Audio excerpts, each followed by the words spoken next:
Барлықтарыңызға сәлем. Салмақ тастау кезінде мен ешқандай майға қуырмай осындай сочный ПП котлеттер дайындайтынмын. Сол котлеттің рецептімен бөліспекшімін.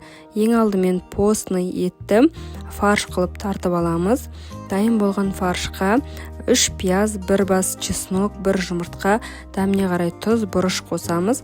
Ең алдымен пиязды, чеснокты және жұмыртқаны барлығын блендерға салып, жақсылап езіп араластырып аламыз. Дайын болған қоспамызды фаршқа қосамыз. Дәміне қарай тұз, бұрыш қосамыз. Одан кейін мен осындай псилиум деген клетчатканы пайдаланып жүрмін. Егер осындай клетчатканы пайдаланатын болсаңыз, 1-2 ас қасық қосып жіберуге болады.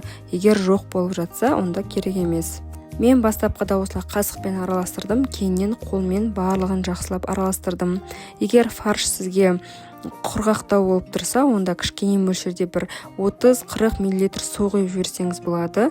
Мен сарымсақты блендерден өткізгеннен кейін ондай құрғақ болмады. Сочный, кәдімгідей сулы болып тұрғаннан кейін ешқандай су қоспадым.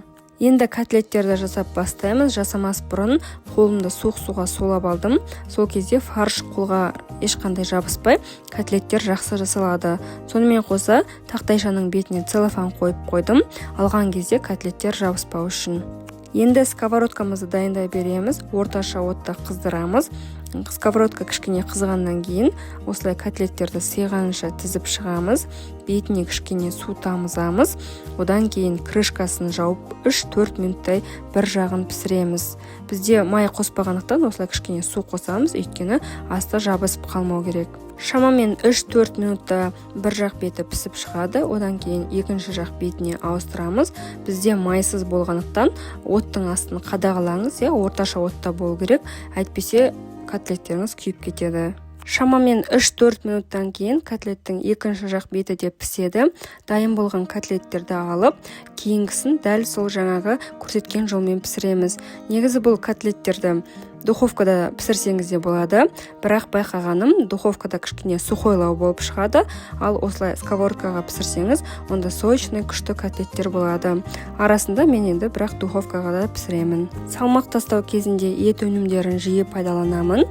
Етті тек қана суға пісіріп жей бермей, арасында осылай дәмді тамақтар жасауға тырысамын, және сіздерге де кеңес беремін. Бұл котлеттерге зелень қосып жіберуге де болады, бірақ мен балалар жемейді, сол үшін осы жолы зелень қоспадым. Кей кездері өзіме жасаған кезде зеленді ұсақтап қосып жіберемін. Дәмі күшті болып шығады. Котлеттеріміз дайын. Егер рецептім ұнаса, лайк басып, комментарий жазып, каналыма тіркеліп кетіңіз. Мен дұрыс тамақтану арқылы салмақ тастап жүрмін, және өзім дайындайтын ПП рецептермен бөлісемін. Дайын болған котлеттердің қасына кез келген крупа және свежий овощтен салат жасап жеуді ұсынамын. Менде осы жолы күріш болды. Негізі күріштің орнына басқа кез келген өзіңіз қалаған крупаны жей берсеңіз болады.